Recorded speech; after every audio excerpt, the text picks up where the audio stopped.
You are watching खबर face to face. दर्शकों, स्वागत है आपका खबर फेस टू फेस में। मैं ज़ीशान आज़मी। आज की ताज़ा खबर देखने से पहले हमारे चैनल को सब्सक्राइब कीजिए और बेल आइकन दबाना ना भूलें ताकि आपको डेली अपडेट तुरंत मिल सके। आइए देखते हैं आज की ताज़ा खबर।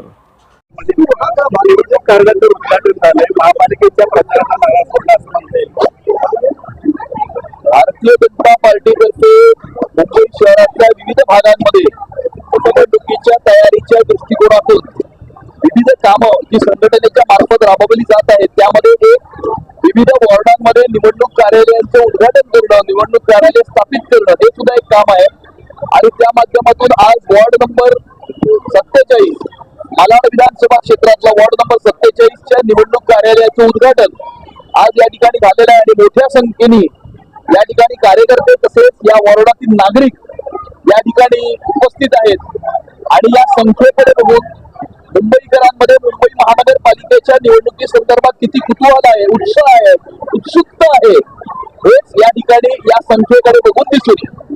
मुंबई भाजपचा महापौर पद सुरुवातीचे कॉलेज आहे, असं मंत्री रमाकांत गौडा यांच्या वक्तव्य आहे। मात्र यामुळे आता कुठेतरी एक वेगळ्या चर्चा देखील सुरू झाल्या आहेत। मित्र पक्षामध्ये देखील तर सगळं यामध्ये मुंबई महानगरपालिकेच्या निवडणुकीमध्ये 227 वॉर्ड हे महायुतीच्या माध्यमातून महायुतीच्या तर्फे लढवले जातील। महायुती म्हणून आम्ही महानगरपालिकेच्या निवडणुकीला सामोरं जाऊ आणि महायुतीचाच महापौर या मुंबईच्या महानगरपालिकेमध्ये 150 पेक्षा जास्त जागा घेऊन निवडून येईल, हा मुंबईकरांचा विश्वास आहे, ही मुंबईकरांची अपेक्षा आहे, ही मुंबईकरांची उत्सुकता आहे। आणि मुंबईकर मोठ्या आशा अपेक्षांनी या ठिकाणी महायुतीच्या तमाम कार्यकर्त्यांकडे पाहत आहे। तर गोरेगाव महाराष्ट्राच्या ताब्यात जाईल अशा पद्धतीने मालाड विधानसभा क्षेत्रामध्ये ज्या ठिकाणी ज्या प्रकारे लँड जिहाद, रोड जिहाद अशा विविध प्रकारचे माध्यम चुकीची कामं ही घडत आहेत, सरकारी जमिनींचा ताबा घेणे, त्याच्यामध्ये इलिगल कन्स्ट्रक्शन करणे, त्या ठिकाणी बाहेरून आणून रोहिंग्या आणि बांगलादेशी आणून बसवणे, स्वतःच्या राजकीय अधिकाराचा वापर करून त्यांना Aadhaar card, PAN card, voting card तयार करून देणे आणि मग त्यांच्या माध्यमातून निवडणुकीमध्ये वोट जिहाद घडवून आणणे, या अशा प्रकारचं काम हे मालाड विधानसभा क्षेत्रामध्ये होत असून या ठिकाणी असंच जर हे पुढे चालू राहिलं तर आपल्या या ठिकाणच्या संस्था, आपले या ठिकाणची जी काही कार्यालय आहेत, आपले गुरुद्वारे आहेत, मंदिरं आहेत, ही सगळीच काही या जिहाद्यांच्या ताब्यात जातील का, अशा प्रकारची भीती या ठिकाणी नागरिकांच्या मनामध्ये निर्माण झालेली दिसून येते। मला एकत्र येत असल्याची चर्चा सुरू आहे, यावरून तुम्ही टीका केला की त्यांच्या जागेवर नाही। बघा, कोण एकत्र येत आहे किंवा कोण एकत्र येत नाहीये हे महत्वाचं नाहीये। गेल्या 11 वर्षामध्ये या मुंबई शहराचा विकास कोणी केला, या मुंबई शहरात मेट्रो कोणी आणली, अटल सेतू कोणी केला, या ठिकाणी कोस्टल रोड कोणी केला, किंवा बीडडी साहित्य मराठी माणसाला 560 फुटाचं घर कोणी दिलं, हे महत्वाचं आहे। कोण एकत्र येत आहे आणि कोण एकत्र येत नाहीये हे महत्वाचं नाहीये। ही मुंबईची महानगरपालिका म्हणजे कुठल्या एका परिवाराची जागीर नाहीये। BMC is not family business. ही मुंबई महानगरपालिका मुंबईकरांची आहे आणि तमाम मुंबईकर या मुंबई महानगरपालिकेचा येणाऱ्या काळामध्ये ताबा घेणार आहे। नाशिक टपोर मधील मुख्य पिढीवरून आता राजकारण पेटले, मित्र पक्ष असणारा शिंदे गटाने देखील तिथं आंदोलन केले, एकही वृक्ष तुम्ही दिला जाणार नाही, कुंभमेळा नाही झाला तरी त्याला अशी शिंदे गटाने भूमिका घेतली। मात्र गिरीश महाजन आणि स्थानिक शिवसेना नेत्यांमध्ये आता वाद पेटला, याकडे या ठिकाणी काही कार्यक्रमाच्या आयोजनाकरता काही व्यवस्था करण्याची आवश्यकता असल्यामुळे या ठिकाणी सर्वांशी संवाद साधून, स्थानिक नागरिकांशी संवाद साधून प्रशासन योग्य तो निर्णय येणाऱ्या काळामध्ये घेईल आणि सर्वांचं समाधान करण्याचं काम शासन करेल।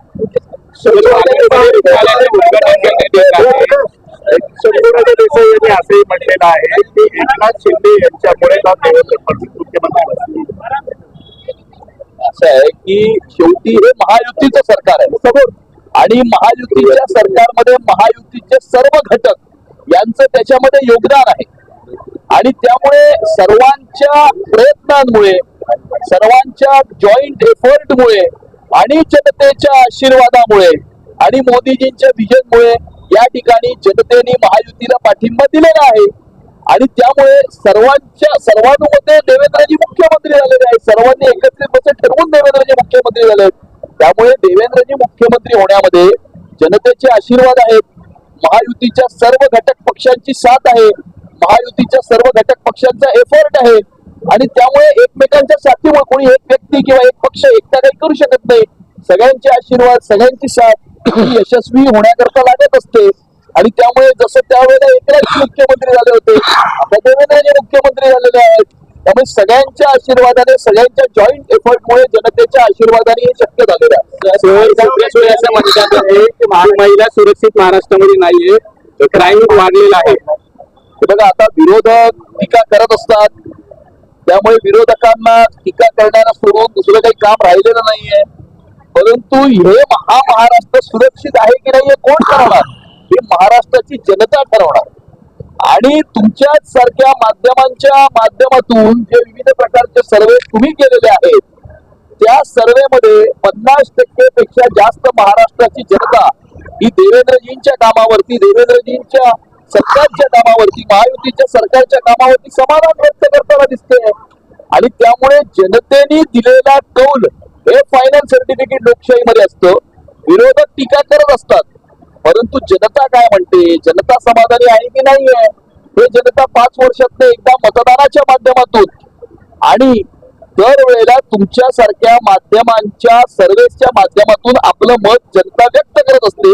आणि जनतेने आपलं मत व्यक्त केलं.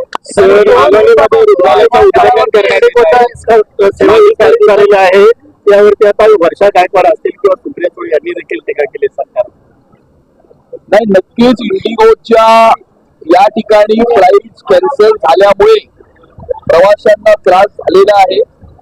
शासन स्तरावरती याचं, केंद्र शासनाच्या स्तरावरती याच्यासाठी उपाययोजना करण्यात येतील. आणि लवकरात लवकर ही जी परिस्थिती निर्माण झालेली आहे ती निवड.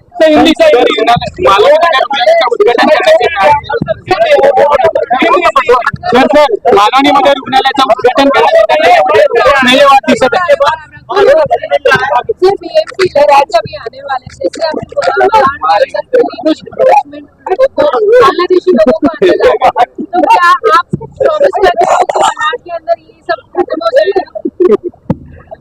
आज यहाँ पर वार्ड नंबर 47 के चुनाव कार्यालय का उद्घाटन हुआ है. मुंबई भारतीय जनता पार्टी के माध्यम से चुनाव की तैयारी के दृष्टिकोण से विविध वार्डों में इस प्रकार के कार्यालयों का उद्घाटन किया जा रहा है. इसी मुहिम के अंतर्गत आज मलाड विधानसभा क्षेत्र में वार्ड नंबर 47 में कार्यालय का उद्घाटन हुआ है. इस मलाड विधानसभा क्षेत्र में हम ये देखते हैं कि एक प्रकार का मालवनी पैटर्न जो है वो हमें देखने मिलता है. यहाँ पर सरकारी जमीनों का ताबा लेना, फिर उसमें इलीगल कंस्ट्रक्शन करना, फिर बाहर से बांग्लादेशी रोहिंग्या लाकर उनमें बसाना, फिर अपने राजनीतिक अधिकार का इस्तेमाल करके उन्हें आधार कार्ड, पैन कार्ड, वोटिंग कार्ड बनवा कर देना और फिर उनके माध्यम से यहाँ पर वोट जिहाद करना. इस प्रकार का पैटर्न इस मलाड विधानसभा क्षेत्र में हमें देखने मिलता है. और इस पैटर्न से सजग यहाँ पर लोगों को होने की आवश्यकता है. जैसे कुछ दुनिया के अंतरराष्ट्रीय शहरों में हुआ है कि वहां की संस्थाएं ये इस्लामिक फंडामेंटली जिहादी ताकतों के हाथ में चली गई, तो यहाँ की भी संस्थाएं आने वाले समय में अगर हम सजग नहीं रहेंगे तो उनके कब्जे में या उनके चंगुल में जा सकती है. और इसी से सजग रहने की आवश्यकता है. और मुझे ये पूरा विश्वास है कि आने वाले चुनाव में, महानगर पालिका के चुनाव में मलाड विधानसभा क्षेत्र की जनता भारतीय जनता पार्टी और महायुति को अपना आशीर्वाद देगी. और आने वाले समय में हमेशा हमेशा के लिए ये मालवनी पैटर्न खत्म करने का शुभारंभ जो है, शुरुआत जो है, वो इस मुंबई महानगर पालिका के चुनाव के माध्यम से होगा. मिलने जा रहा है जो 14 साल के बाद मिलने जा रहा है. पार्शियल इनॉग्रेशन होने वाला है. गेट नंबर 7 पर केम हॉस्पिटल में 14 साल के बाद होने वाला है. तो पार्शियल इनॉग्रेशन हो रहा है, फुल फ्लेज क्यों नहीं हो रहा है सर? उसके बारे में ये आज इस अस्पताल का उद्घाटन पार्शियल इसके बारे में मैं महानगर पालिका के अधिकारियों से बात करूंगा और फिर आपको इसके बारे में मैं अवगत कराऊंगा. लेकिन काम अगर पार्शियली पूरा होगा तो पार्शियल इनॉग्रेशन होता है. पूरा काम पूरा होने के लिए अगर हम रुकेंगे तो तब तक हम जनता को ये सुविधाएं मिलने से वंचित रखेंगे। 14 साल से ये जितना एक कॉर्पोरेशन है ना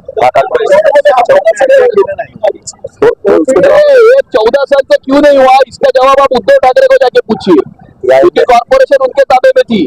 सवाल 1000 से ज्यादा फ्लाइटें रद्द कर दी गई हैं, वही भारतीय रेल ने 36 ट्रेन चलाई है, उस पर क्या कहना है? में की वजह से जो परिस्थिति निर्माण हुई है, उसकी वजह से जो फ्लाइटें जो कैंसिल की गई है, उसकी वजह से बहुत बड़े पैमाने पर प्रवासियों को जो समस्या का सामना करने पड़ रहा है, शासन स्तर पर इसके ऊपर कार्रवाई की जाएगी और जल्द ही नॉर्मल सर्कमस्टेंसेस किए जाएंगे और इस परिस्थिति का सामना किया जाएगा। सर आज 6 तारीख है